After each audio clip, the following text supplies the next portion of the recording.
A very good morning to everyone. Welcome to the press conference on the BSP's inflation report for the third quarter of 2018. This morning, we will be discussing with you the developments and the analysis that underpin the BSP's monetary policy decisions during the third quarter of this year.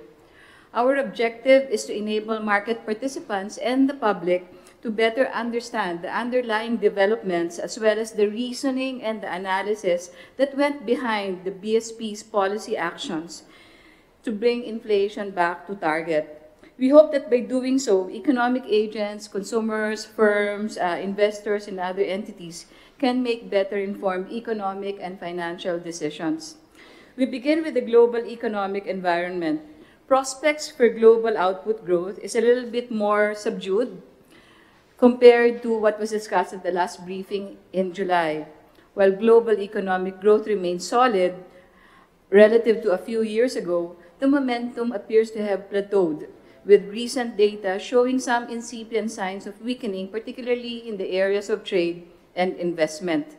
Meanwhile, global inflation has risen, owing in part to higher international oil prices as sanctions against exports from Iran, falling output from Venezuela, and unplanned production disruptions in OPEC member countries and non-member countries alike cause concerns over oil supply.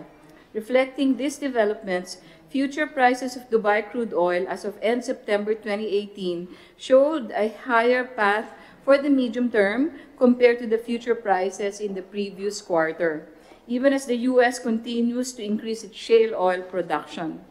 In the Philippines, inflation in the third quarter continued to be driven mainly by supply-side factors as reflected in the uptick in food and energy prices, while demand-side pressures became more apparent. Headline inflation in Q3 2018 rose to 6.2% on average from the 4.8% in the previous quarter and 2.7% in the comparable quarter in 2017. This brings the year-to-date average to 5%. This is above the high end of the national government's announced target range of 2 to 4% for the year. Similarly, core inflation also rose to 4.7% in the third quarter from the quarter and year ago rates of 3.8% and 2.3% respectively. In addition, inflation expectations of private sector economists remained elevated during the third quarter, with analysts attributing their projections to higher and more volatile global oil prices, increasing utility rates, and higher wages and transport fares. At the same time, domestic economic growth in the second quarter of 2018 moderated due to a slowdown in government and household consumption, while the growth of imports accelerated. Capital formation served as a key growth driver during the third quarter, as the expansion in construction and investments in durable equipment supported the national government's infrastructure agenda. Reckoned from the production side of the national income accounts, recent high-frequency indicators of domestic activity pointed to sustained expansion across sectors with some indications of moderating growth. Meanwhile, the Philippine banking system remained strong and stable. During the review quarter, banks' balance sheets exhibited strong growth in assets, loans, and deposits. Asset quality indicators remained healthy, while capital adequacy ratios continued to be above international standards. Domestic liquidity, and credit likewise continued to expand in tandem with the requirements of the expanding economy. The Philippine economy faces strong external headwinds emanating mainly from the continuing monetary policy normalization in the U.S., spillovers from tighter global financial conditions, and geopolitical and trade tensions in some key economies. Together with the Philippines' wider current account deficit and higher inflation, these forces have tended to dampen somewhat investor sentiment, as the local bourse also turned a little bit bearish during the quarter. These developments also contributed to some volatility in the foreign exchange market, exerting depreciation pressures on the local currency in the third quarter. All these factors formed the backdrop for the Bangko Central's monetary policy decisions during the quarter in review. Based on the Monetary Board's assessment, a tightening of monetary policy was warranted by signs of persistent price pressures and elevated inflation expectations. To recall, the Bangko Sentral raised its policy rate by 25 basis points each in May and June, and by another 50 basis points in August, and then again by the same amount in September, bringing the overnight reverse repurchase rate to 4.5%. Interest rates on the overnight lending and deposit facilities were likewise raised accordingly. The Bangko Sentral believes that it has sent a firm signal of its commitment to combat inflation and safeguard price stability. The need to proactively manage risks from broader inflation pressures and second-round effects, as well as the need to anchor and cement inflation expectations, constituted the main impetus for strong monetary policy actions. While we believe that the country's fundamentals remain solid and healthy, a robust monetary policy response can help reduce exchange rate volatility amid increasing uncertainty in the global economic front, and particularly insofar as the escalation of trade tensions are playing into the market. Firm policy action by the Bangko Sentral will also serve to complement the broader array of targeted responses by the national government to ensure a stable and predictable macroeconomic environment. In sum, monetary policy action continues to be directed towards safeguarding the medium-term inflation target. Our latest baseline forecasts have pointed to a possible breach of the target in 2019, but inflation could revert more quickly towards the target range with the timely implementation of non-monetary measures, including the reforms in the country's rice importation policies, and importantly, as the policy rate hikes continue to work their way through the system. Again, we will continue to be very watchful for all developments that affect the inflation outlook so that systematic policy responses can be considered if needed to keep inflation within target. Moving forward, any further monetary policy responses will necessarily be data dependent. This is consistent with our disciplined and measured approach to inflation targeting. We stand by our primary mandate of promoting price stability conducive to a balanced and sustainable growth of the Philippine economy. In a moment, we will provide you with a more detailed discussion of the factors that went behind the Monetary Board's recent decisions, particularly in the third quarter, and its assessment of price and output conditions.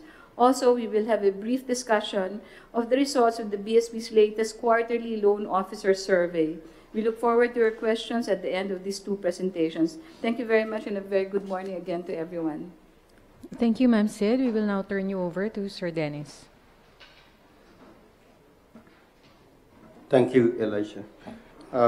Today's presentation will be covering recent developments, particularly on the inflation dynamics, domestic demand and supply developments, monetary and credit conditions, financial market movements, and external trends. It will be followed by a discussion on the inflation outlook, and finally, implications for monetary policy. In terms of the key message, the robust policy actions of the BSP in the third quarter of this year to raise the policy rate by 50 basis points each in August and September continue to be appropriate. These decisions are based on the following developments. The BSP's baseline inflation projection is higher. However, non-monetary measures could lead to an earlier return to target in 2019. Meanwhile, upside risks still dominate in 2018, but could shift to the downside in 2019 and 2020. Inflation expectations increased further in 2018 and 2019, as tightness in the domestic liquidity due to adverse domestic supply condition due to adverse weather conditions pushed prices of agriculture products higher. And lastly, domestic demand has generally remained firm even as earlier policy tightening measures work their way through the economy. Through all this, the BSP remains vigilant in assessing evolving inflationary conditions in order to assure that the monetary policy stance remains consistent with its price stability mandate.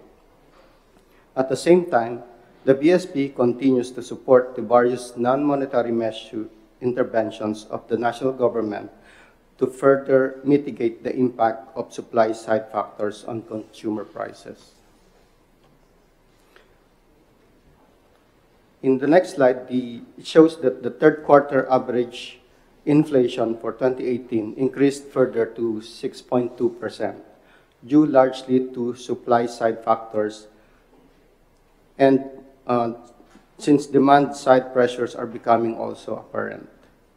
Heavily weighted food inflation brought about by the weather-related disturbances. The food inflation is the blue bar on the right-hand chart. And this is brought about by the weather-related disturbances alongside increasing international oil prices. These were the main drivers of inflation. Year-to-date inflation is now at 5%, which is above the government's target of 2 to 4%. In the next slide, we show that going into more detail, the left-hand chart shows that inflation rate for the different food commodities, and they show increases for vegetables, fish, corn, sugar, and other confectionery, rice, and meat.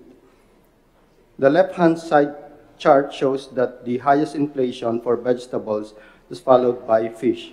However, if we look at the right-hand side, and if we consider the weights of these food commodities, there are actually 4 food products that have been driving up inflation during the quarter.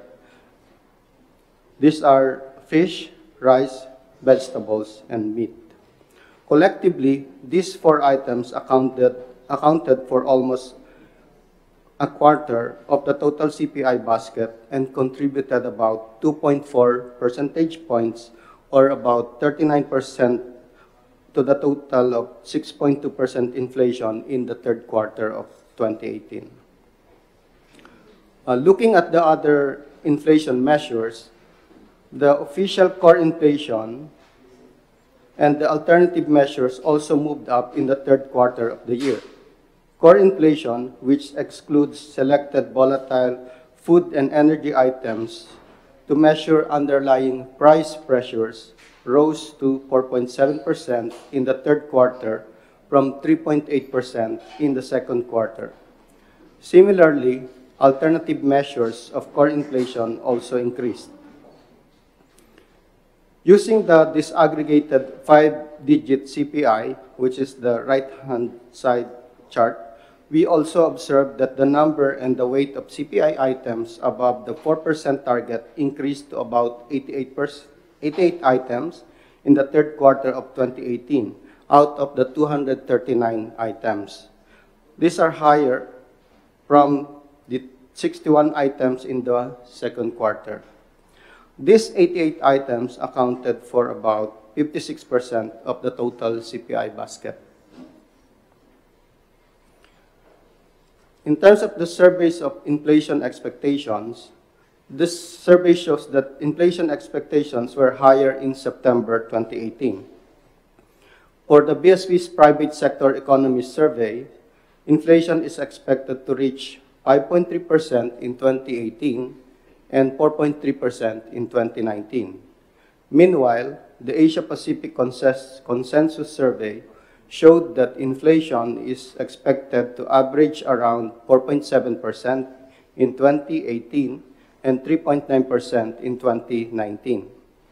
Analysts noted that risk to inflation in 2018 remained tilted to the upside due to the following: higher and volatile global oil prices, the impact of the implementation of the trade law on domestic prices, the weakening peso, rise in the food prices and other commodities due to adverse weather condition and supply shortage, higher utility rates, the rise in wages and transport fares, strong domestic demand during the holiday season and due to the upcoming election, delay in the implementation of government's mitigating measures against rising inflation, and higher government spending on infrastructure global trade war, and higher inflation expectations.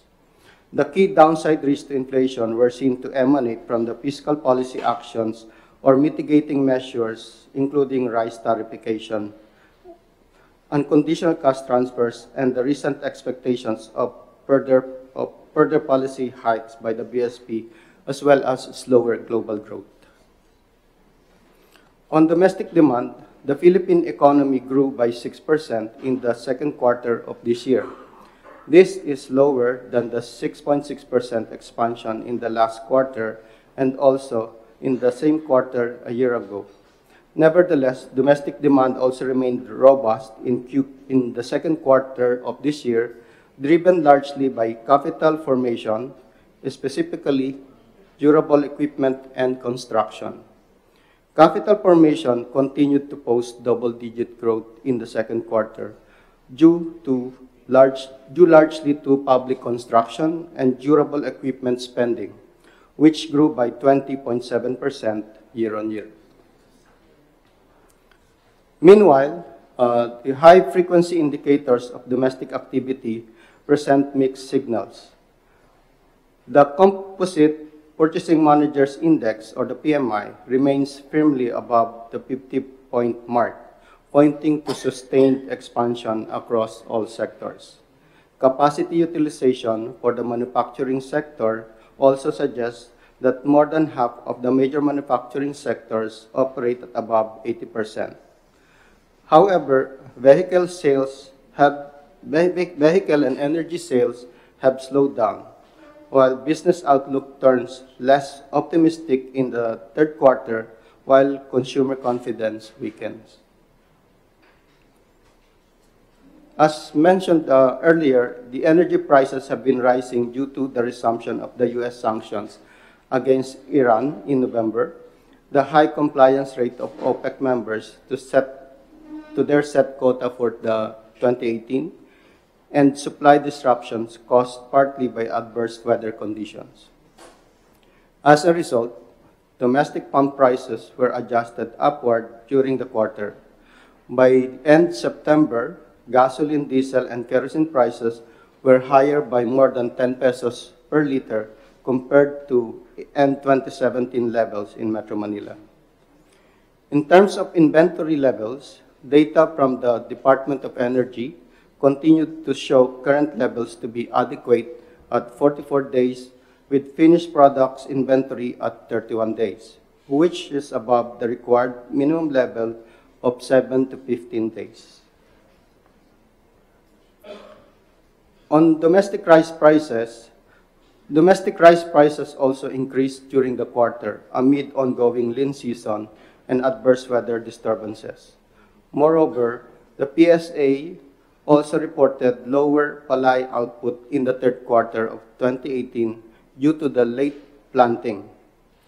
Rice inventory for September is good for 37 days.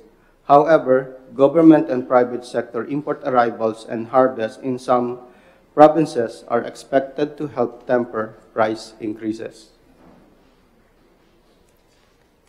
Domestic liquidity continues to increase as lending sustains its growth due to sustained production. Money supply continued to increase due to sustained demand for credit, and domestic claims grew by 15% in August from 16.1% expansion in the end Q2 2018, given continued credit growth to the private sector. Meanwhile, outstanding loans of commercial banks, net of reverse repurchase placements with the BSP, increased by 18.9% year-on-year as of August 2018. This is slightly slower than the 19.1% and the 21.1% growth rates posted at end Q2 2018 and end Q3 2017, respectively. The domestic financial system in the third quarter reflected the volatility stemming primarily from the external environment. Nevertheless, sound banking system and firm economic growth prospects support supported investor appetite for domestic assets. Stock exchange index declined while the Philippine peso depreciated due to worries over inflation and escalating trade tension between US and China. Meanwhile, debt spreads narrow due to some positive external developments, such as the agreement between the US and the EU to work together towards eliminating all tariffs, trade barriers, and subsidies related to non-auto industrial goods.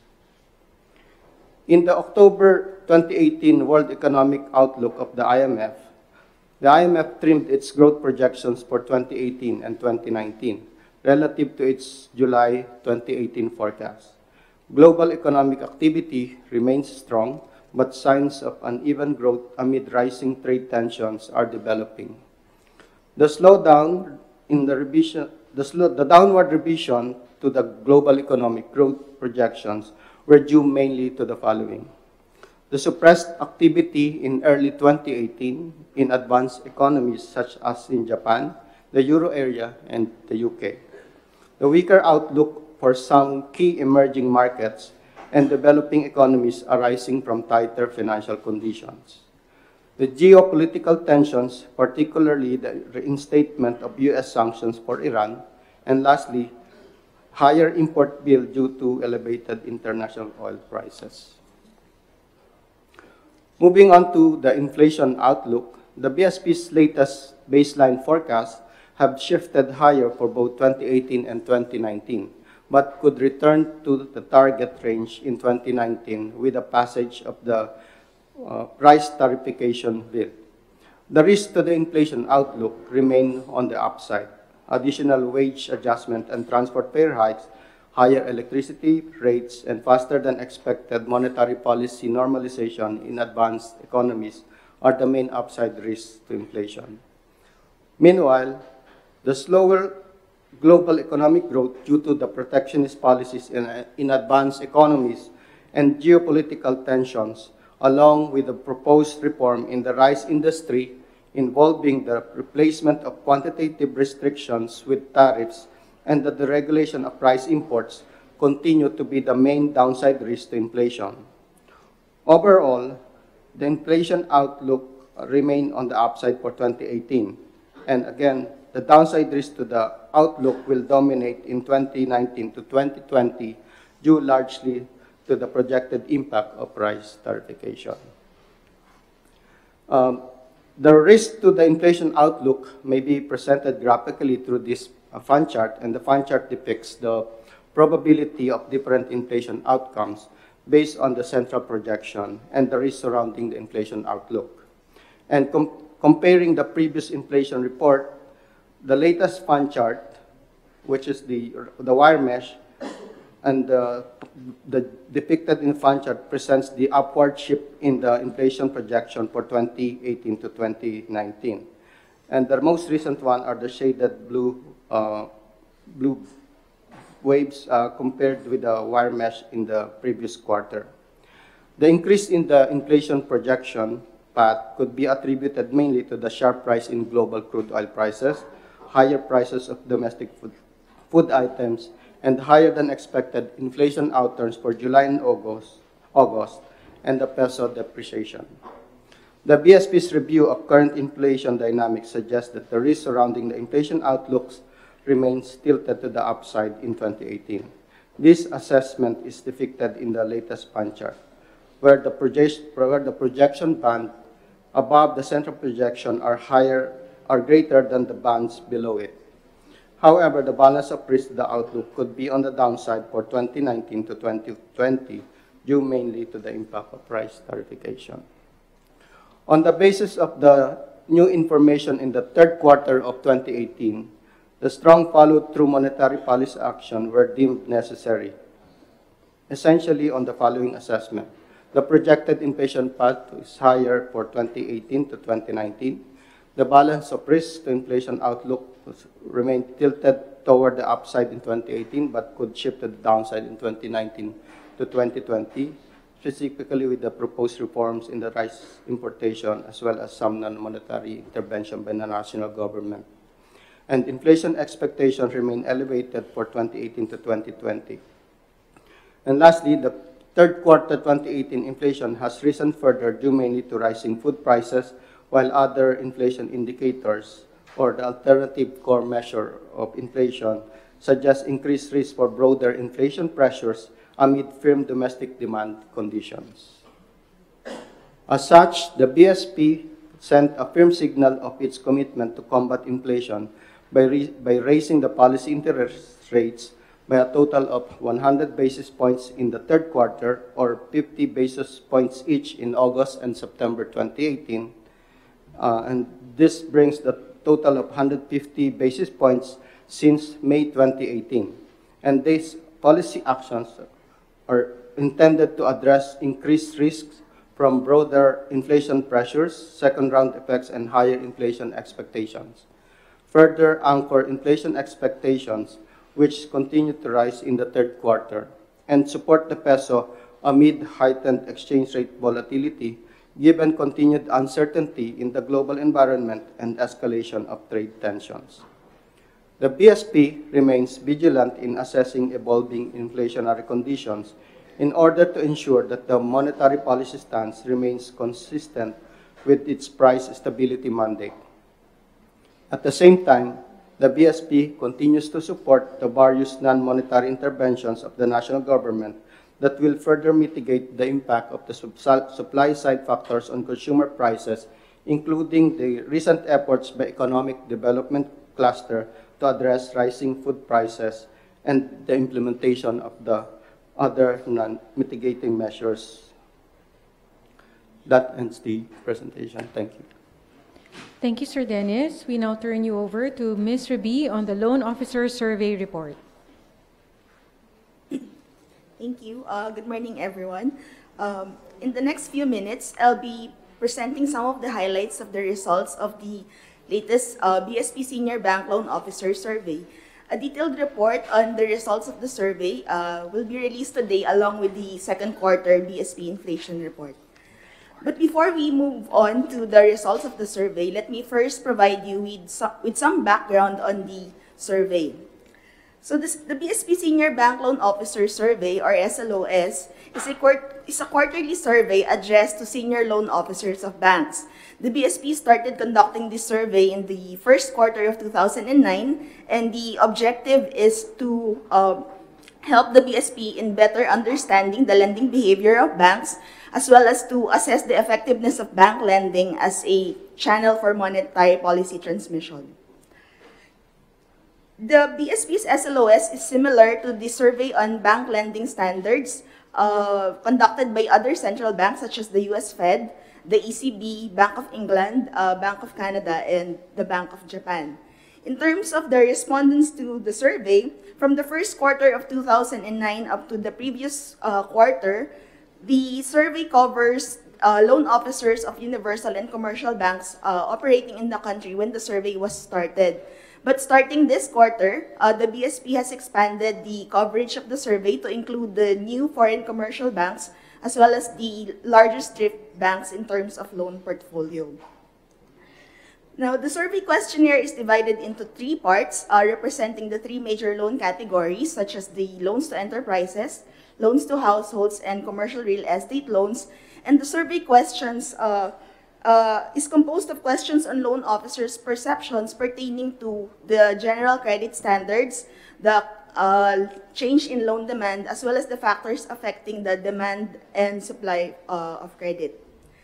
In analyzing the results of the survey, we consider two ways of looking at the results of the survey. The first is the modal approach, wherein we look at the particular option that was selected by the most number of respondents.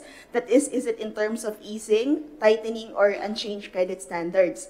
The other complementary way of looking at the results of the survey is through the diffusion index approach, wherein we compare the percentage of respondents saying that they tightened their credit standards and those that and the percentage of respondents saying that they eased their credit standards. The difference between these two percentages is what we call the diffusion index, and this provides us an indication of where credit standards are over over time. The analysis of the survey results focuses on the quarter-on-quarter changes in the perceptions of loan officers of banks. As mentioned earlier, beginning the survey round, the coverage of the SLOS has been expanded to include new foreign commercial banks and large thrift banks in terms of loan portfolio. So for this quarter, we received 46 responses out of the expanded list of 66 banks, and this represents a response rate of 69.7%. Now let me proceed to the results of the third quarter survey round, and the first is the change in credit standards based on the modal approach. The results of the third quarter 2018 Senior Bank Loan Officer Survey showed that most of the respondent banks continue to report broadly unchanged overall credit standards for the quarter, and this is through across all major loan categories as shown by the blue portion of the bars on the slide. If we look at previous survey results using the same approach in the next slide, we see that the percentage share of banks reporting unchanged credit standards has been above the 50% line since the second quarter of 2009, and this implies that majority of the respondent banks has reported unchanged overall credit standards for 38 consecutive quarters. In the next slide, we look at the results in terms of the diffusion index approach, and this shows that for the current quarter, or for the third quarter of 2018, the diffusion index approach shows net tightening of credit standards for loans to enterprises, loans to households, and commercial real estate loans. Meanwhile, the credit standards for housing loans is unchanged based on the diffusion index approach. The net tightening of credit standards for loans to enterprises was largely attributed by respondent banks to their perception of stricter financial system regulations. Meanwhile, the net tightening of overall credit standards for household loans was attributed by respondent banks to their reduced tolerance for risk, deterioration in the liquidity of banks' portfolio, as well as in borrowers' profiles and their less favorable economic outlook. Now, in the survey, we also asked banks about their outlook for the next quarter in terms of the change in credit standards. And here in the slide, we see that over the next quarter, respondent banks foresee expectations of net tightening of credit standards for loans to enterprises, loans to households, and commercial real estate loans. Meanwhile, the diffusion index approach shows expectations of net easing of credit standards for housing loans. In the next slide, we look at the trend of the diffusion index over time, and we see that the net percentage of banks reporting tighter overall credit standards for enterprises and households have declined generally from the peak observed in the first quarter of 2009. Overall credit standards for commercial real estate loans showed net tightening in general since the second quarter of 2012, while those for housing loans extended to households showed a sporadic pattern. Moving on to the results of the survey in terms of the change in loan demand, the results of the third quarter 2018 SLOS showed steady overall loan demand for the majority of respondent banks. And in the next slide, when we look at historical survey results, except for some quarters, the percentage share of banks reporting unchanged loan demand has been generally above the 50% line. In terms of the results based on the diffusion index approach, results of the survey showed a net increase in demand for loans to both from enterprises and households, including those for housing loans. Meanwhile, there was a net decrease in demand for commercial real estate loans. And the increase in overall demand for loans from both businesses and households was attributed by respondent banks to their customers' higher working capital requirements, increased household consumption, and more attractive financing terms offered by banks. Meanwhile, a net decrease in demand for commercial real estate loans was noted due to lower accounts receivable financing needs of banks' customers, as well as to increase in clients' internally generated funds. For the next quarter, DI-based results point to expectations of net increase in demand for loans across all major loan categories on respondent banks' anticipation of higher investment in plant or equipment and increased working capital needs of corporate clients, as well as higher consumption and investment of household clients, and banks' more attractive financing terms. Looking at the historical DI-based results in the next slide, we see a sustained net increase in demand for business and household loans, including housing loans, since the third quarter of 2009, while demand for commercial real estate loans indicated a net decrease for the first time in the third quarter. Now, to sum up, the results of the third quarter 2018 SLOS show the following. In terms of the modal approach, most of the respondent banks continued to report unchanged credit standards for loans to both enterprises and households during the quarter. Meanwhile, results based on the DI approach show that overall credit standards for loans to enterprises, loans to households, and commercial real estate loans pointed to a net tightening, while credit standards for housing loans were unchanged. Results based on the DI approach likewise point to robust, or results based on both the modal approach and DI approach for loan demand continued to show robust demand for credit during the quarter.